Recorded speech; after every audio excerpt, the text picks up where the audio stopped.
El fariseísmo definido bíblicamente, o sea, por versículos de la Biblia.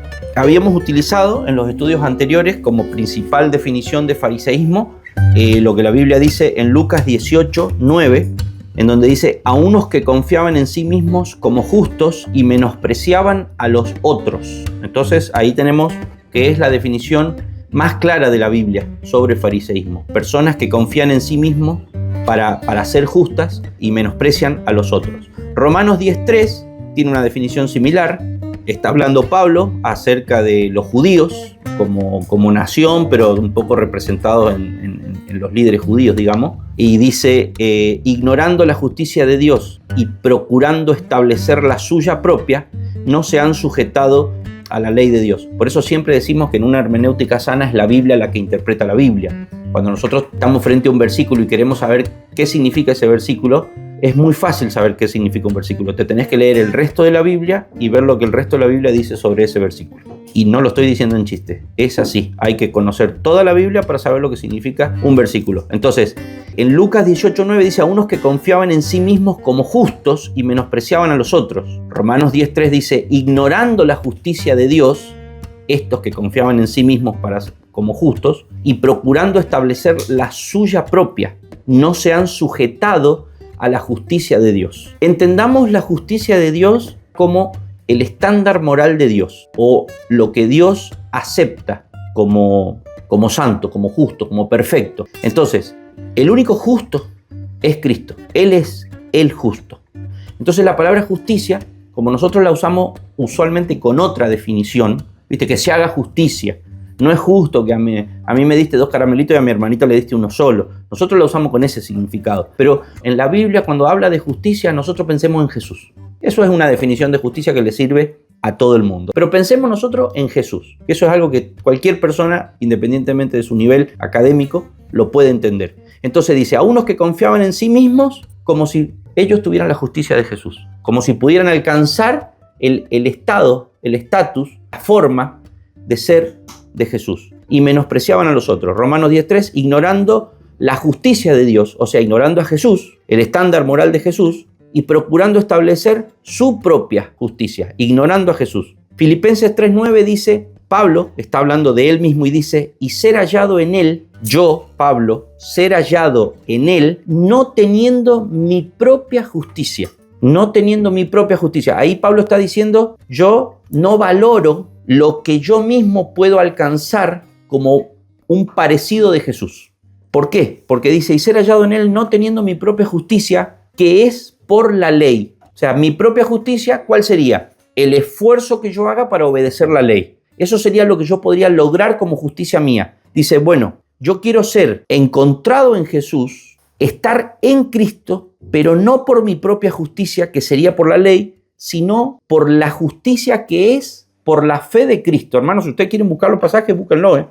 Y ser hallado en él, no teniendo mi propia justicia, que es por la ley, sino la que es por la fe de Cristo. O sea, yo no quiero ser hallado en Cristo por mi propia justicia, desecho esa idea, no me valgo de mi propia justicia, sino que quiero ser hallado en Cristo por la justicia de Cristo que yo alcanzo por la fe. Eso es lo que está diciendo Pablo.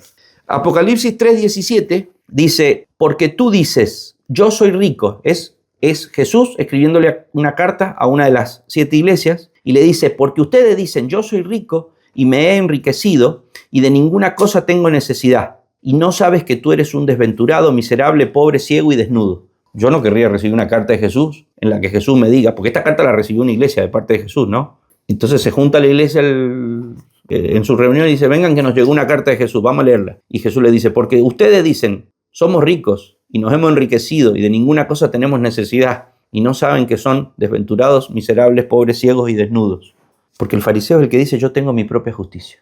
Y Jesús le dice: tú dices que eres rico, te has enriquecido, de ninguna cosa tienes necesidad, y no sabe que tú eres un desventurado, miserable, pobre, ciego y desnudo. La verdad es que hay versículos que no ameritan comentario. Isaías 64:6. Si bien todos nosotros somos como suciedad y todas nuestras justicias como trapo de inmundicia. Hermano, no significa que uno no puede tener justicia propia. De hecho, uno tiene que tener justicia propia. El tema es que la justicia propia no salva, porque la justicia que salva es la justicia perfecta y solamente esa la tiene Cristo.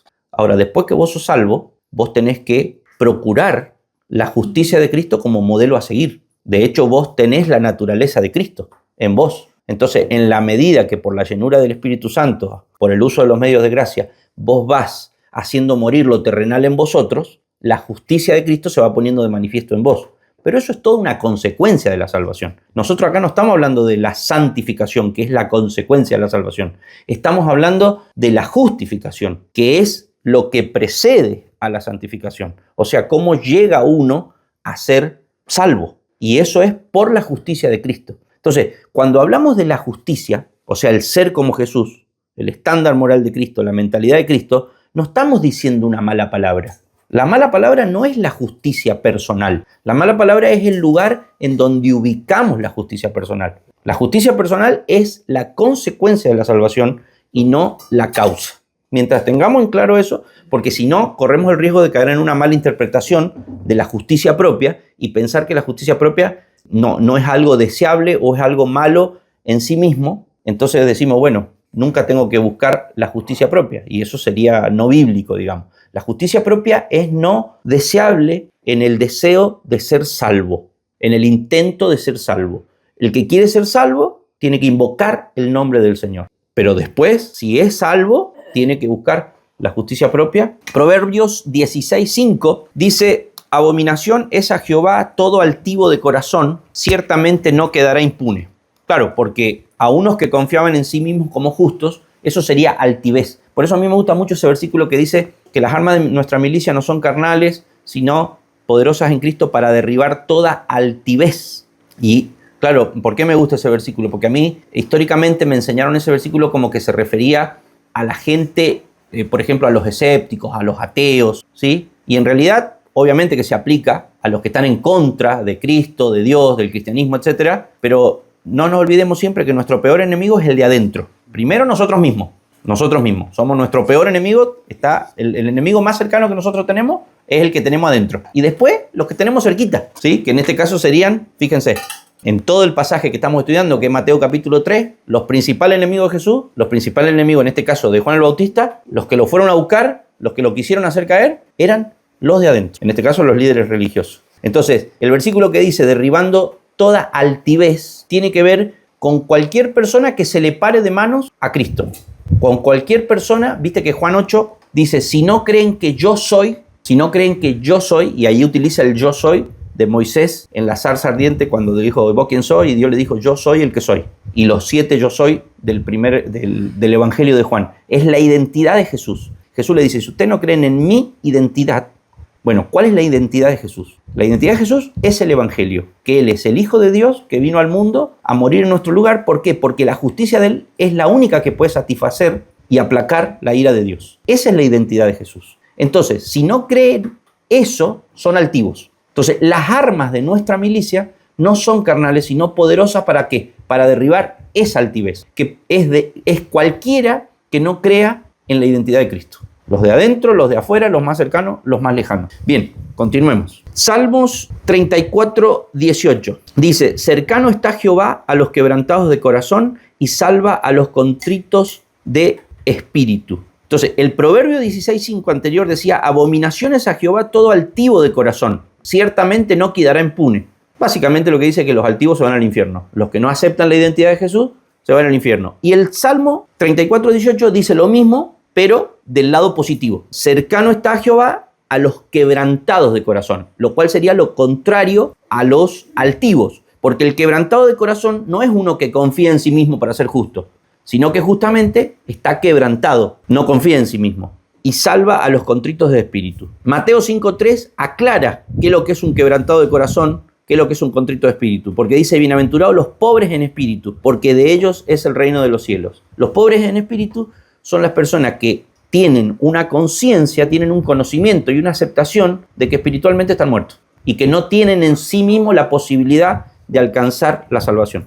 Romanos 3:10 al 12. Hoy en día, y siempre en realidad, sería simplemente una ignorancia bíblica pretender confiar en uno mismo para ser justo, porque desde el nacimiento la palabra de Dios te dice no hay ni uno justo. Entonces, la palabra de Dios es viva y eficaz. Simplemente con exponernos a la palabra de Dios tenemos todo lo que necesitamos para la salvación. Todo lo que necesitamos. Entonces, a unos que confiaban en sí mismos como justos, les dice la palabra de Dios: no hay justo ni aún uno. No hay quien haga lo bueno, no hay ni siquiera uno. No hay justo ni aún uno desde la concepción. En el momento en que se produce la concepción, has concebido un pecador. Eso es el punto 1, el fariseísmo definido bíblicamente. Otro puntito dentro de este punto 1 sería: ¿qué enseñaban los fariseos sobre cómo ser aceptados por Dios? Estamos dentro del punto 1, el fariseísmo definido bíblicamente, pero ahora veámoslo en la dinámica de enseñanza de los fariseos. ¿Qué enseñaban los fariseos en cuanto a cómo ser salvo, cómo ser aceptado por Dios? Acá voy a dar 4 puntos. Para los fariseos, para el fariseísmo, ¿cómo ser salvo? ¿Cómo ser aceptados por Dios? Maestro, ¿qué tengo que hacer para ser salvo? El fariseo te contestaba: 1, cumplimiento estricto de la ley. 2, cumplimiento estricto de las tradiciones, que no es lo mismo que la ley, ¿sí? La ley es la ley, ¿sí? La Torá, y las tradiciones son lo agregado por ellos, la interpretación, la ampliación, la reglamentación de la Torá. Punto 3. ¿Cómo ser salvos? Según los fariseos, autojustificación y comparación. Esto es muy importante, con otros. Esto es re importante, porque si vos le sacás a un fariseo la comparación con otros, le derribaste todo su sistema. ¿Por qué? Porque siempre vos podés encontrar que sos mejor que otro, porque te estás comparando con un estándar muy bajo. Si vos al fariseo le tachás el otro y le ponés Jesús, que es lo que pasó, tienen 2 opciones: o dejan de ser fariseo o liquidan a Jesús. ¿Me entendés? ¿Por qué? Porque le subiste el estándar, les limpiaste el espejo. Ellos se comparaban con otro y decían: me miro en el espejo de otro y soy mejor que vos. Claro, porque el otro está todo mugriento por el pecado. Entonces siempre vos te vas a mirar con el otro y siempre algún pecadito que el otro tiene, vos no lo vas a tener. Entonces eso te lleva a decir que vos sos mejor que el otro. Cuando Jesús vino y les limpió el espejo, se vieron en algo perfecto.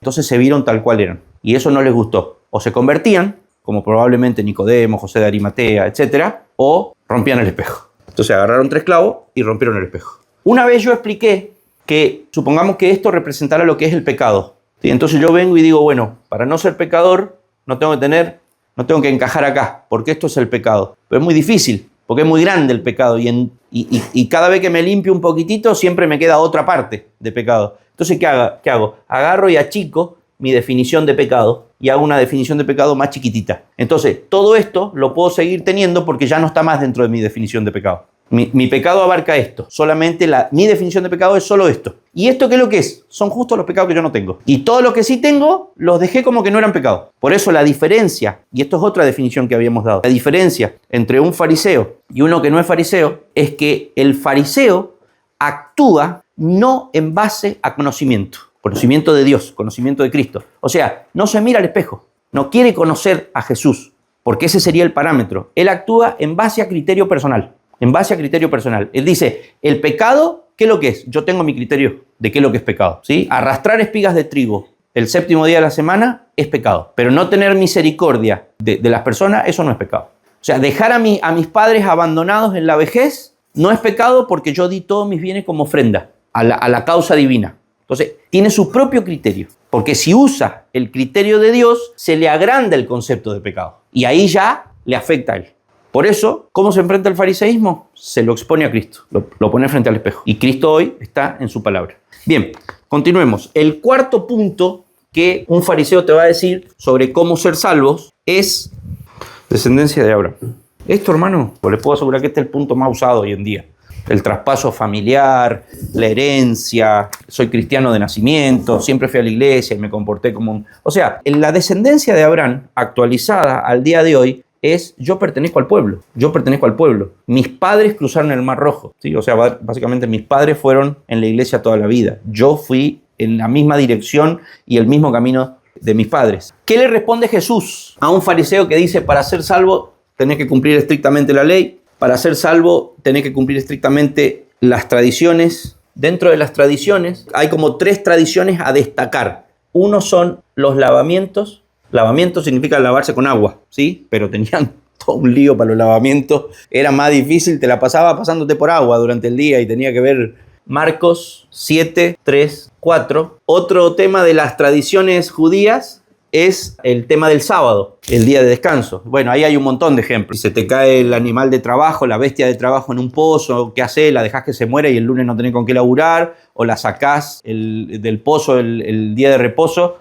aunque estés haciendo un trabajo, pero con el fin de después tener con qué darle de comer a tu familia? ¿Sí? O si está enfermo tu hijo, ¿qué haces? ¿Lo llevas al médico o no lo llevas al médico el día de reposo? O sea, ¿lo dejás que se muera porque no podés caminar ciertas distancias hasta la casa del médico? O sea, eran complicados los hermanos, ¿eh? Y el otro tema, miren qué palabrita que apareció acá.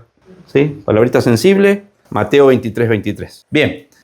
Lo otro que decían los fariseos es autojustificación, ¿sí? Lo que hablábamos hace un rato, por las propias obras de justicia y la comparación con otros. Hermano, ¿vos querés encontrar un fariseo? El fariseo es criticón. Porque él necesita estarse siempre diciendo a él mismo que él está en un nivel en donde él puede ser salvo. Pero claro, como ni él se lo cree, entonces necesita estar todo el tiempo reafirmándose la mentira de que él, por su estado de justicia propia, da la talla como para ser salvo. Entonces, ¿cómo hace para creerse y reafirmarse esa mentira continuamente? Fácil, empieza a mirar alrededor y empieza a buscar defectos en los demás, defectos que él no tenga. Entonces dice, mirá, para seguir con el ejemplo, no se lava, no hace siempre buscando en el otro. Entonces, claro, yo sí oro, me voy tranquilo a mi casa, ¿sí? Pero después detecto algo en mí que pudiera no estar bien. Rápido, ya te lo soluciono rápido, ese sentir de falta de justicia propia. Empiezo a buscar otro y digo, mirá, pero fíjate aquel, yo soy mejor que aquel. Entonces ya recuperé mi sentido de justicia propia. Camino 2 pasos y vuelvo a detectar algo en mí que me disminuye el sentido de justicia propia, la sensación. Entonces rápido tengo que salir a buscar a alguien. Y en este mundo es bastante fácil encontrar gente con defectos. No sé si se habían dado cuenta. Entonces es fácil ser fariseo. ¿Qué le contesta Jesús a los fariseos? ¿Qué dice Jesús de estos 4 puntos? Tenemos 3 puntos. Obviamente, ¿qué responde Jesús? Condena estos 4 puntos. ¿Con qué argumentos? Les dice, ustedes confunden obediencia externa con justicia verdadera, que abarca lo interno, ¿no? Señor, la acabamos de encontrar en el acto mismo del adulterio. Y Jesús le contesta, ¿y vos, pillín, qué hacías mirando por el agujerito? ¿Cómo la encontraron en el acto mismo del adulterio? ¿Cómo sabían dónde buscar? O sea, ella, desobediencia externa, pero vos, ¿estás libre del pecado internamente? No, o sea, afuera nada, pero adentro, Mateo 23, 25 al 28. Obedecen una parte de la ley, la que no toca sus sacrificios, sus pecados más ocultos, digamos. ¿Sí? Como el egoísmo, ¿viste? Por eso habíamos leído, si no me equivoco, no me acuerdo si era 1 o 2 Corintios 10, que fue el primer pasaje que leímos cuando empezamos con fariseísmo, donde decía, nuestros padres, todos comieron el maná, todos cruzaron el Mar Rojo, todos fueron liberados por las plagas, etc. Pero después codiciaron, y habla de pecados internos. O sea, que a pesar de que, digamos, externamente ellos se identificaban con el pueblo escogido de Dios, pero internamente seguían teniendo los mismos pecados que cualquier no convertido. ¿Por qué? Porque filtran la ley. Aplican las cosas de la ley que son externas, que son fáciles de cumplir, pero no dejan que la palabra de Dios, que viva y eficaz, penetre hasta lo más profundo, hasta partir el alma y el espíritu, y saque a relucir los pensamientos y las intenciones del corazón. Jesús le dice, imponen cargas pesadas, pero no para ellos. A los demás sí, pero ellos no cumplen lo que le requieren a los demás. Mateo 23, 4. ¿Sabe cuál es el tema con los fariseos, hermano? Que los fariseos siempre tienen un porcentaje de su vida que no es público. Créanme, porque tienen una doble vida. Hay una parte que no la pueden hacer pública, porque es la parte en donde ellos no llevan las cargas que predican cuando están en el otro momento, en el momento público de su vida. Imponen cargas pesadas en el ámbito público, en el ámbito privado, ni ellos las quieren llevar. Eso lo sabía Jesús, ¿no? La gente quizá no lo sabía, porque la gente pensaba que los fariseos eran las 24 horas del día, como ellos se mostraban. Pero Jesús le dice, a mí me va a venir con...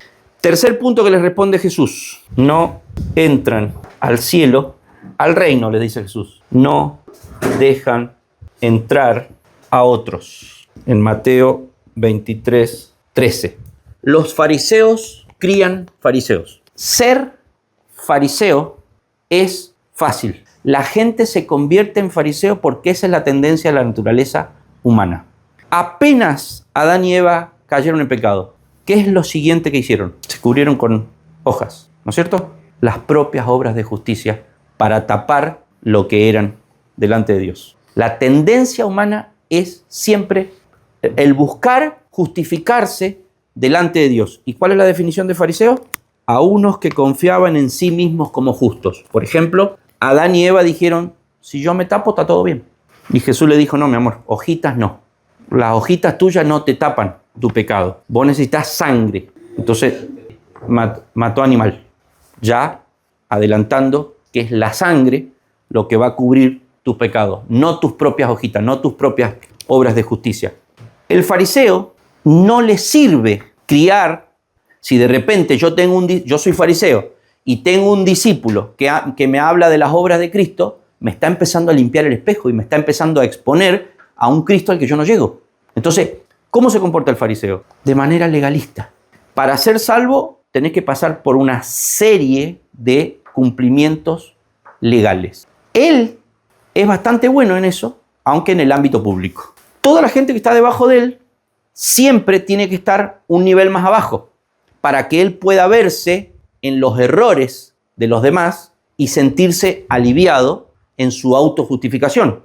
Pero además les está diciendo a los demás que por ahí, por el camino del legalismo, por el camino del cumplimiento estricto de la ley, de las tradiciones, es el camino al cielo. Y la gente no va al cielo por ahí. O sea que ni él va al cielo, ni guía a los demás al cielo.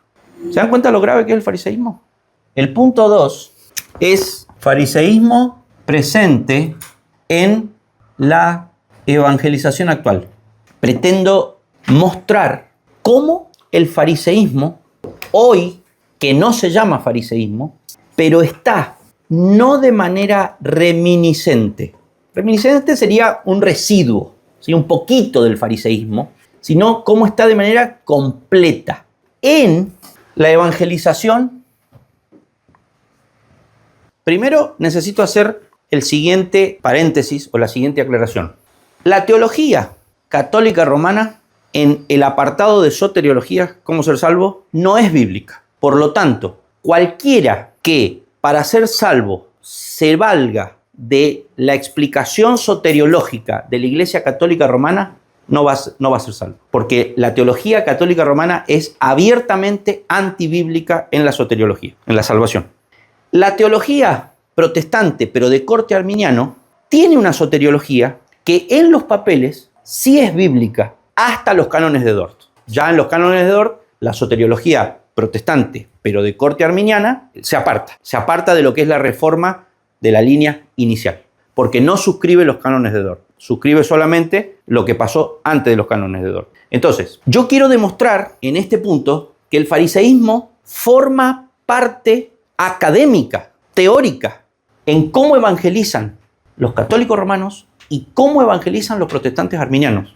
Demostrar por la palabra de Dios que cuando los católicos romanos y cuando los protestantes arminianos salen a predicar el evangelio, su predicación es fariseica. Entonces, antes de entrar en demostrar eso, que es arriesgado, quiero aclarar que los protestantes arminianos, si se atienen rabiosamente a sus declaraciones originales, pueden predicar un evangelio que salve. Los católicos romanos no, porque su soteriología no es bíblica. Ahora, los protestantes arminianos tienen en su soteriología original una explicación que es bíblica, pero el problema, hermanos, es que la hermenéutica arminiana de la Biblia, o sea, la forma de comprender la Biblia desde el punto de vista arminiano, le abre la puerta al fariseísmo.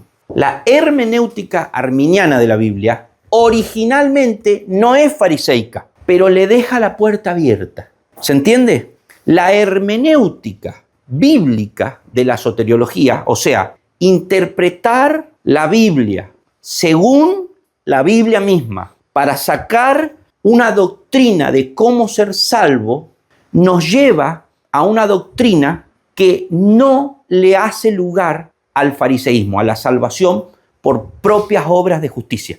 Lo vuelvo a repetir, porque acá estoy abriendo a un tercer punto que sería los protestantes reformados. Cuando digo reformados, para que entiendan, me refiero a calvinistas, pero eso es un rótulo incorrecto, ¿sí? Los protestantes bíblicos son los reformados. Los protestantes arminianos son protestantes, pero no son reformados. Y ojo, porque va a venir en los próximos años un fuerte intento de los protestantes arminianos por ser incluidos bajo el rótulo de reformados. ¿Sí? O sea, ya hay un tipo que escribió un libro que dice América Latina necesita ser reevangelizada. Esto es un primer tratamiento de este tema. Nos ha costado un montón de tiempo entender todo esto. Son horas de estudio, horas de pensar, horas de... ¿Por qué? Porque somos duros, somos limitados y Dios no nos puede meter toda la idea junta en la cabeza porque no nos da el coco. Porque tenemos que luchar con todo lo que ya veníamos teniendo en la estantería de antes. Entonces, lo que todavía están recién empezando, no se impacienten. Si a nosotros nos ha costado un montón. Vuelvo al tema.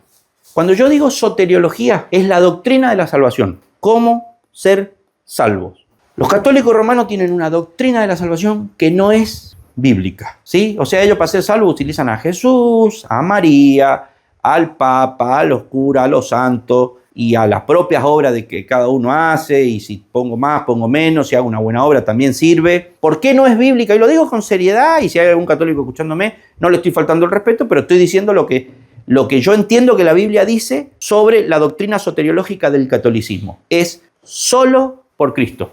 Por eso la reforma nos basamos solo en la Escritura, Dios salva solo por gracia, solo por los méritos de Cristo, puede ser alcanzado solo por la fe y todo es solo para la gloria de Dios. Y lo más importante de esas 5 cosas, Escritura, gracia, Cristo, fe y para la gloria de Dios, lo más importante de esas 5 cosas es que son 5 cosas solas, porque la teología católica romana cree en la Escritura, cree en la gracia, cree en Cristo, cree en la fe y cree en la gloria de Dios, pero ninguno solo. La diferencia entre los católicos romanos y los protestantes es que los protestantes creen en esas 5 cosas, pero solas, suficientes. La Escritura es suficiente en materia de fe y vida. La salvación es por el único motivo de la gracia de Dios. Es solo por Cristo. Cristo es suficiente. No necesitamos los méritos ni de María, ni de los santos, ni del Papa, ni los nuestros mismos. Entonces ahí ya quedó claro cómo se mete el fariseísmo adentro de la evangelización católica. La evangelización católica dice abiertamente, podemos ir a los catecismos. Si hay algún católico mirándome, no se enoje conmigo. Vaya a la página del Vaticano y lea los catecismos a través de los cuales bajan al magisterio, o sea, a la enseñanza que se da dentro de la Iglesia Católica Romana, que las obras de justicia propia son una condición excluyente para la salvación. ¿Sí? Continúo. La cuarta sola es solo por fe. Nosotros nos apropiamos de la salvación por la sola fe en Jesucristo. La doctrina católica dice que declara anatema a todo aquel que piense que se puede apropiar de la salvación por la sola fe sin pasar por los sacramentos de la Iglesia.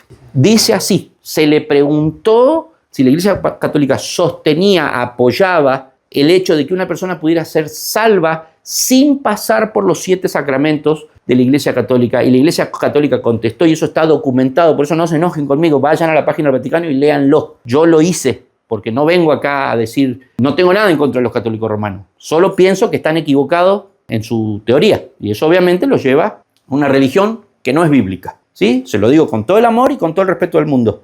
Se le preguntó a la Iglesia Católica si se podía ser salvo solo por la fe. La Iglesia Católica dijo no. Y le dijeron, pero ¿y en excepciones donde una persona vive en algún lugar recóndito del mundo que no tiene acceso a los sacramentos de la Iglesia? Y la Iglesia Católica dijo, bueno, quizá podría ser por la misericordia de Dios, porque bueno, viste, ahí donde vive no hay una iglesia para que le proporcione los sacramentos, pero tendría que cumplir ciertos requisitos de buenas obras. ¿Sí? La cosa es complicarla, hay que pasar por la Iglesia Católica. Entonces no es sola fide, es fide más lo que te proporciona la Iglesia. Es Cristo por los méritos de Cristo y de un montón de gente más. Y todos esos méritos de toda esa gente más, incluidos los méritos de Cristo, están guardados en una bóveda, así dice la Declaración Católica, están guardados como en una especie de banco, de bóveda, donde están todos los méritos que una persona necesita para ser justa delante de los ojos de Dios. Y a que no saben quién tiene la llave de esa bóveda de méritos, lo dice la Biblia. A ti te daré las llaves del reino. O sea, Peter y sus sucesivos sucesores. Sus sucesivos sucesores, está bien dicho, ¿no? Pedro fue el primer papa, solo que él no se enteró, porque fue canonizado de manera póstuma. Busquen la lista sucesiva de los papas a ver si la encuentran. Busquen la lista ininterrumpida de sucesores de Pedro a ver si la encuentran. La propia Iglesia Católica dice que no puede trazar la sucesión de Pedro hasta el día de hoy. La propia Iglesia Católica reconoció que se le quemaron los papeles.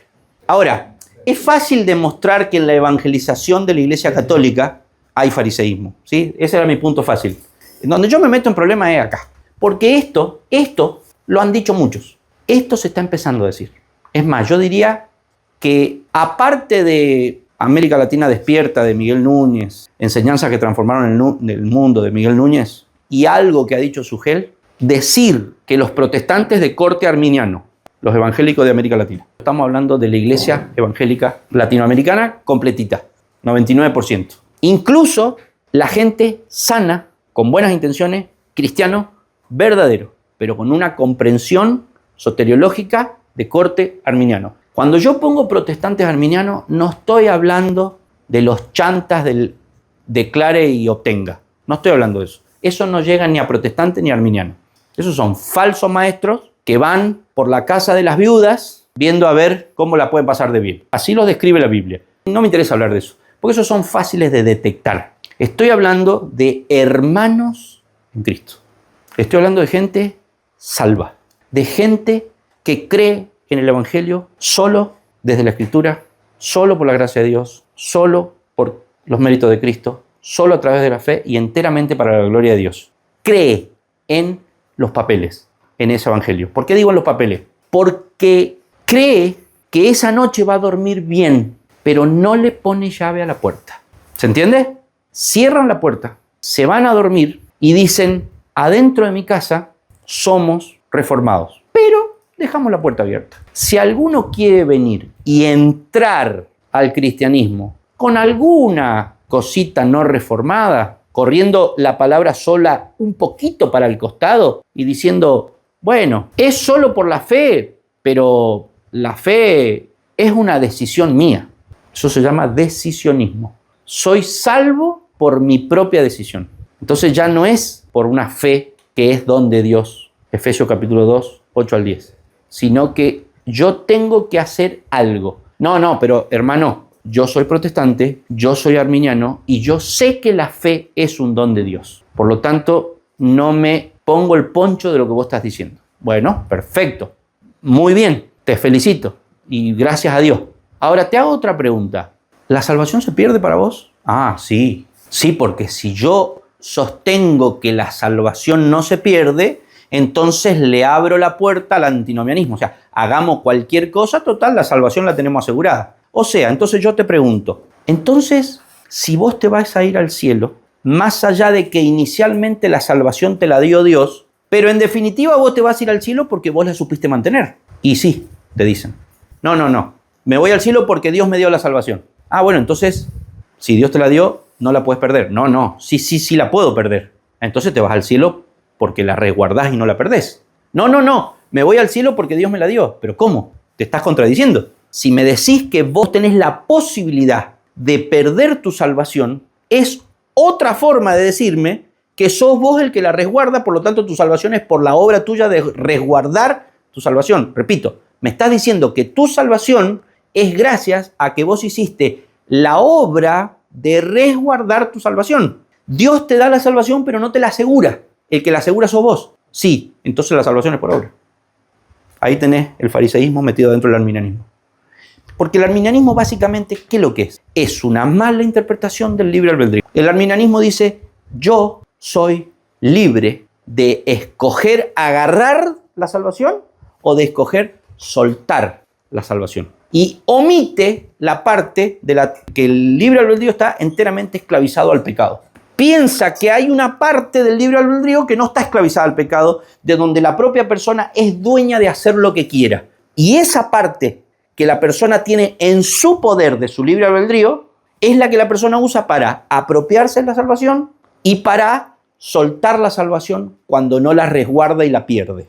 Por lo tanto, termina siendo la persona, la causa tanto de la apropiación de la salvación como de perder la salvación. Por lo tanto, si es la persona la causa de apropiarse la salvación en uso de ese libre albedrío que no está 100% esclavizado al pecado, por eso la persona puede decidir abrirle la puerta a ese Jesús que a las 10 de la noche, todo mojado, lloviendo, se le rompió el paraguas, le golpea la puerta y dice, yo estoy a la puerta y ya, vamos, dale, déjame entrar. Es la persona la causa de que dice, bueno, está bien, voy a dejar que se me... Justo estaba cenando Jesús y vos me venías a salvar a esta hora, no podría haber venido en otro momento. Entonces, no, lo digo, no es sarcasmo, hermano.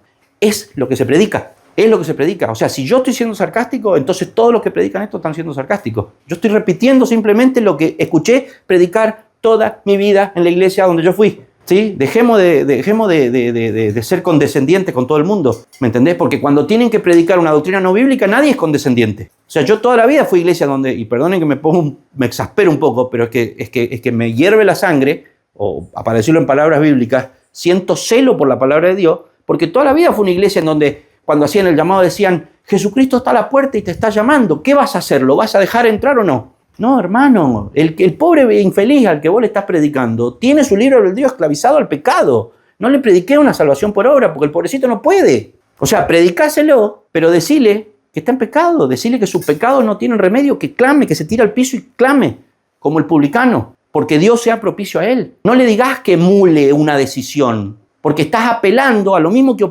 apeló Satanás con Eva. Eva, ¿vos te querés ir al infierno?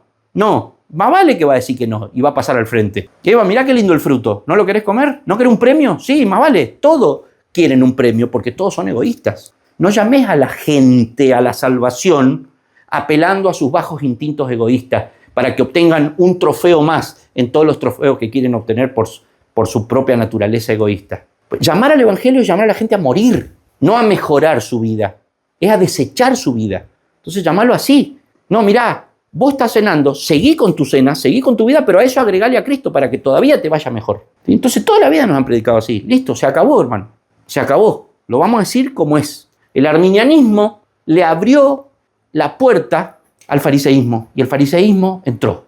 Infectó Latinoamérica. Hay 3 formas de soteriología. Esta no lleva a nadie al cielo. Esa no es ni reformada, ni cristiana, ni bíblica. Nada. Esto es pagano. Esto es una secta pagana que lleva gente al infierno engañada, ¿sí? No hay nada ahí, no hay error doctrinal ahí. Ahí directamente no hay doctrina cristiana. El catolicismo es la muerte del cristianismo y la suplantación por el paganismo. El catolicismo romano no es cristianismo, es una religión pagana usurpando el nombre del cristianismo.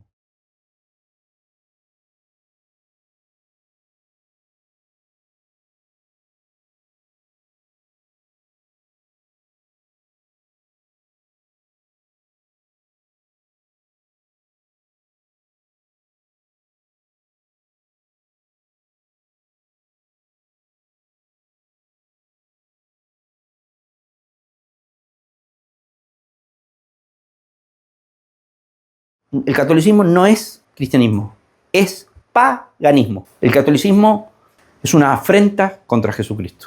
O sea, agarra a Jesucristo y le dice, vos no sos nada.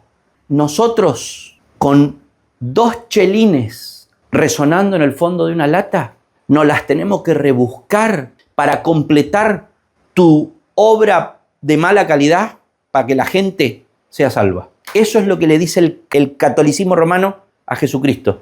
Le dice, sos tan infradotado que la gente tiene que andar buscando en el fondo de su bolsillo un chelín para echarlo en el tarrito de Texel y comprar la indulgencia para que el alma salte del purgatorio.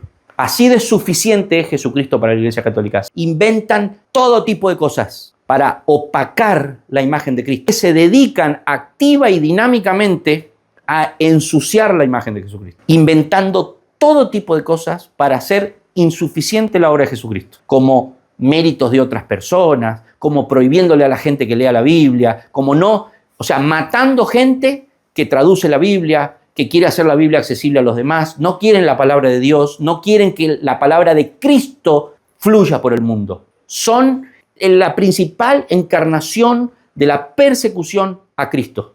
Eso es la Iglesia Católica Romana, hermano. El protestantismo arminiano en los papeles tiene una soteriología bíblica, pero dejó la puerta abierta y se le metió el fariseísmo adentro. Y lo que tenemos hoy en Latinoamérica ya no es protestantismo que nace en la Reforma y se degenera un poquito 100 años después con los discípulos de Arminio. Lo que tenemos en Latinoamérica ojalá fuera protestantismo arminiano. Ya es catolicismo, es fariseísmo, es salvación por obras. Yo decido, yo abro la puerta, yo mantengo mi salvación, yo. Estamos hablando de un grupo de gente en el que están mezclados verdaderos cristianos con estos malos resultados, falsos convertidos, etc. Mi estudio bíblico apunta hacia que nosotros podamos encontrar el nivel de discernimiento suficiente para detectar el problema acá dentro. Porque acá cualquiera con 2 versículos bíblicos leídos lo encuentra el problema. Pero acá es difícil. Una, porque la mayoría venimos de ahí. Otra, porque esto está muy cerquita del centro, pero no está en el centro. Y lo más peligroso de todo es que cuando nosotros queremos arrancar cizaña, la raíz de la cizaña está entremezclada con la raíz del trigo. Entonces, cuando arrancaste una cizaña, porque las raíces estaban mezcladas, arrancaste trigo también. Eso es bíblico, hermano. Por eso Dios nos dice, miren, ustedes tienen que ir a trabajar en ese campo que está ahí.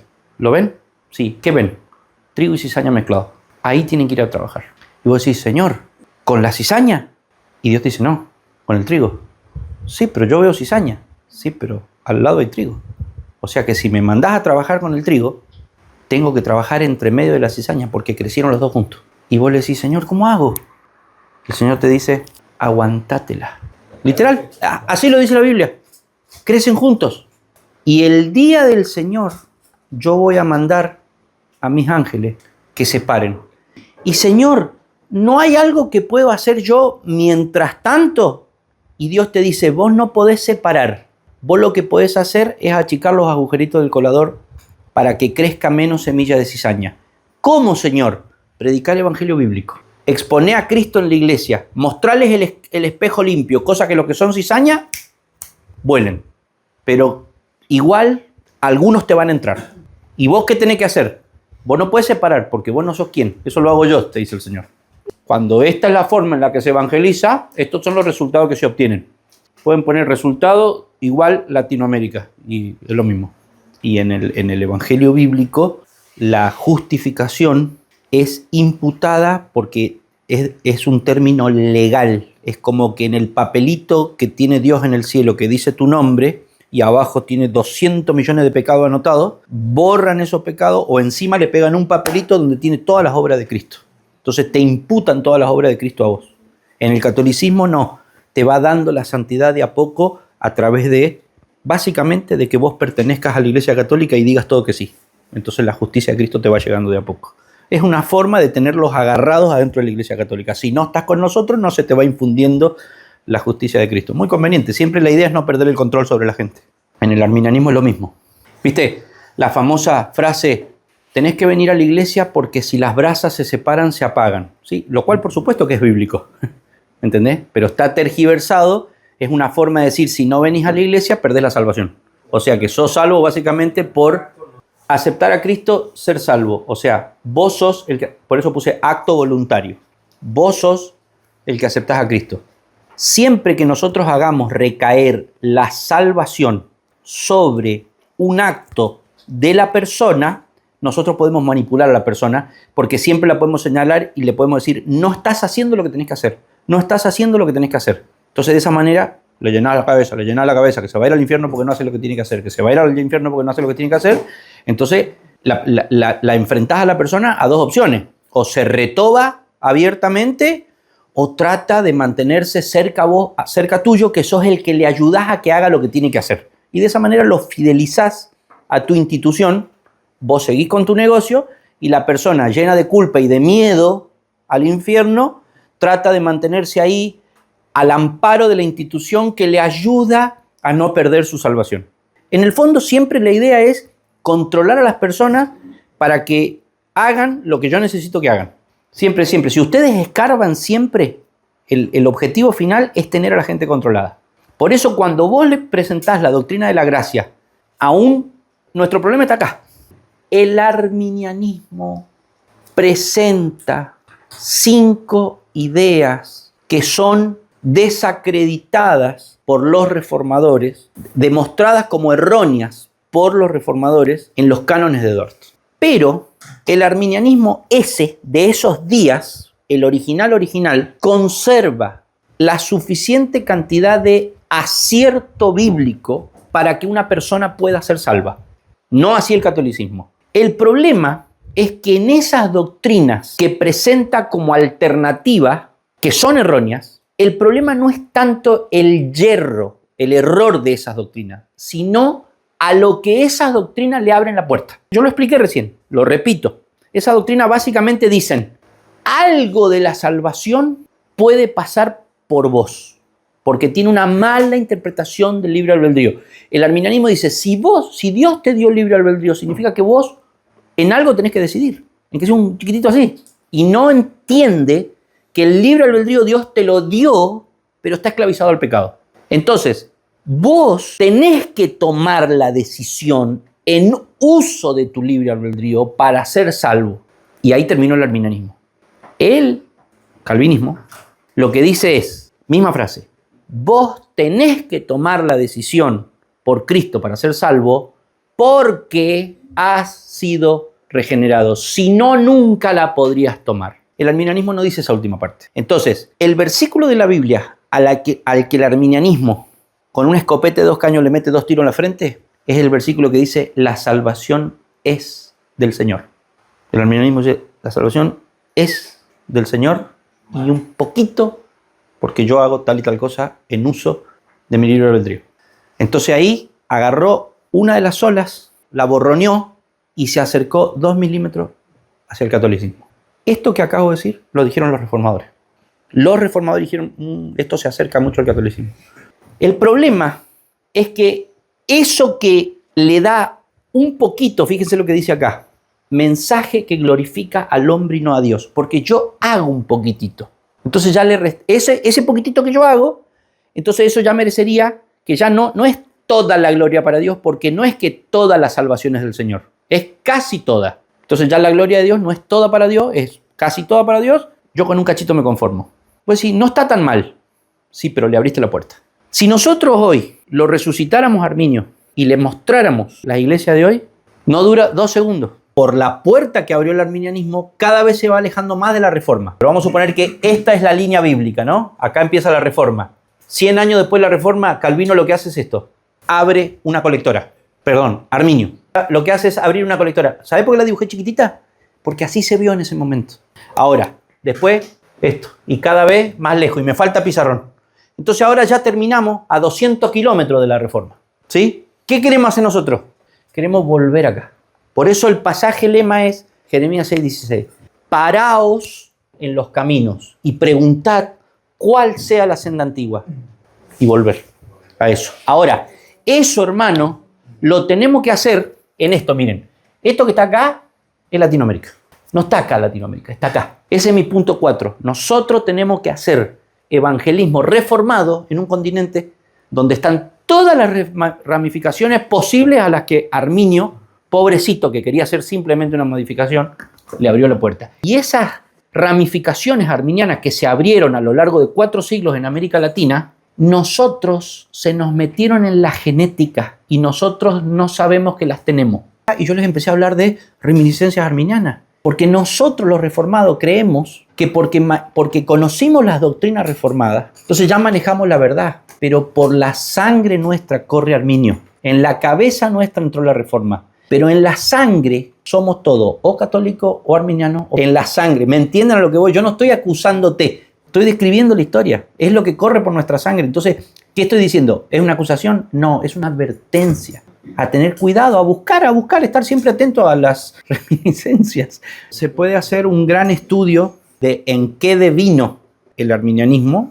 Son 4 siglos, desde 1620 hasta 2020, son 400 años. Se puede hacer todo un estudio, pero miren, no está mal hablar del error, pero hay que tratar de hablar la mayoría del tiempo de lo correcto, más que del error, porque si no le estamos dando más importancia al diablo que a la Biblia, ¿sí? A Arminio que a Calvino, de alguna manera. Entonces, no digo que no vamos a hablar del error, porque es importante hablar del error para conocerlo, para saber cuando nos venga cómo identificarlo y cómo encararlo.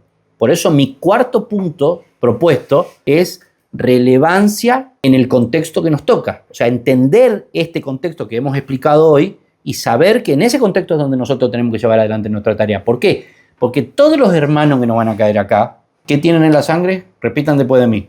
Catolicismo, arminianismo. Eso es un dato histórico, hermano. Eso no es una opinión. Eso es un dato histórico, porque no puede ser de otra manera. Entonces nosotros tenemos que conocer eso para poder ser relevantes. Pero para poder enfrentar eso, nosotros lo que tenemos que conocer es la verdad. Entonces vamos a estar 90% hablando de la verdad y 10% conociendo al error. Pero así no habláramos nada del error, si conocemos la verdad, estamos bien preparados. La mentira del diablo es siempre la misma, matar a Cristo. Si no creen que yo soy, dijo Jesucristo, la mentira del diablo es no le creas a la palabra de Dios. La palabra de Dios dice que Él es el Hijo de Dios y que Él es suficiente, no le creas. Dios dijo que si comen del fruto de cierto morirás, no morirás, vas a ser como Él. Siempre atacar la palabra de Dios. La palabra de Dios, atacar la palabra de Dios. Entonces, ¿nosotros qué hacemos? Conozcamos la palabra de Dios. Listo. Ese era el punto 2, que es cómo está presente el fariseísmo en la actualidad. Cuando decimos la actualidad nos referimos al catolicismo y al arminianismo. Y la evangelización farisea, hoy la identificás porque dice, haz esto y serás salvo. Y la evangelización bíblica dice, Cristo lo hizo todo, cree en Él y vivirás. Con eso cerramos el punto 2. Visto que el punto 1 fue, ¿qué es lo que es el fariseísmo definido bíblicamente? El punto 2 fue cómo el fariseísmo está presente hoy en la forma de predicar el evangelio, en los evangelios, entre comillas, que se predican hoy. El punto 3 es cómo evangelizaba a Cristo que no propiciaba conversiones falsas por obras de justicia propia. ¿Cómo evangelizaba a Cristo que no propiciaba conversiones falsas por obras de justicia propia? O sea, ¿cómo Jesucristo evangelizaba sin propiciar el fariseísmo? Porque es muy lindo todo lo que hablamos del error, pero vayamos al mejor evangelizador de la historia y veamos cómo evangelizaba él. Pedí una audiencia con Jesucristo y le dije, escúchame, yo te pregunto esto. ¿La persona se tiene que arrepentir y creer para ser salva? Sí, me dice. Eso son obras, le digo. ¿Cómo querés que predique el evangelio? ¿Cómo querés que predique? Arrepentíos, el reino de los cielos se ha acercado y que la gente no entienda que la salvación es por obras. Si lo estoy llamando a hacer una obra. No me podés pedir que predique obras entendiendo que la salvación no es por obra. O sea, vos me pedís que predique obras pero que no produzca arminianos. ¿Cómo querés que haga? Porque tampoco le puedo decir, arrepiéntanse, el reino de los cielos se ha acercado, crean en Jesucristo, pero ustedes no pueden, así que no sé cómo van a hacer. Tienen que esperar que Jesucristo los regenere y eso es una obra soberana de Dios. El viento viene de donde quiere y a donde va. No sabemos cuándo viene, ni cuándo sopla, ni cuándo no sopla. Pero no sé, arréglensela ustedes. No puedo predicar así el evangelio. Entonces, ¿cómo hago? Entonces me fui a la Biblia y dije, ¿cómo predicaba Jesucristo el evangelio? Y ahí hay una doctrina o un tema que es la clave, el costo del discipulado y la honestidad a la hora de predicar el evangelio. Eso vamos a hablar la semana que viene. Y el punto 4, entonces en el punto 4, ¿cómo trasladamos esa evangelización de Cristo, la que vimos en el punto 3, pero cómo la bajamos a nuestro pariente, a nuestro hijo, y cómo, sobre todo, hermanos, que es cómo eso se convierte en una iglesia? Cómo esa forma de evangelizar de Jesucristo, bajada a la actualidad, termina determinando lo que es una eclesiología sana. O sea, ¿qué es lo que es una iglesia bíblica? Entonces ahí un poco nos vamos a juntar con lo que estamos viendo en los estudios de los jueves. Fíjense, la conclusión empieza así. Una iglesia bíblica con familias bíblicas desalienta el fariseísmo. Una iglesia bíblica con familias bíblicas desalienta el fariseísmo. Igual les adelanto algo. El fariseísmo no es extinguible el 100%. Hay una parte que nosotros podemos hacer para reducir el fariseísmo, pero la Biblia dice que el trigo y la cizaña crecen juntos. Al final Dios en su día va a mandar a los ángeles que separen el trigo de la cizaña. Ahora, nosotros podemos hacer, siendo una iglesia bíblica con familias bíblicas, que los cizañas que vienen para ser salvos por obra de justicia se sientan incómodos, no serle funcionales.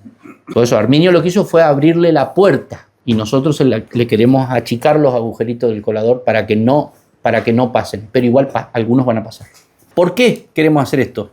A fin de presentarse a sí mismo una iglesia sin mancha y sin contaminación. No es que nosotros lo hacemos, Dios santifica a su iglesia por la obra de Cristo y por la obra del Espíritu Santo al aplicar su palabra en nosotros. Pero hay una parte que nos toca a nosotros y esa es la que vamos a aprender.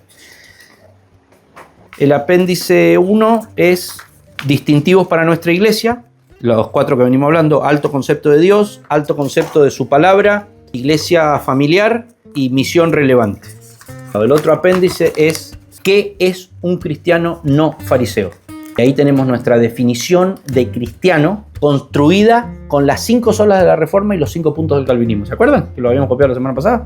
Y el último apéndice es el fariseísmo de Israel según Pablo en Romanos 9, 10 y 11. Ya si viene la semana que viene es responsabilidad de ustedes. Ustedes saben a qué se enfrentan.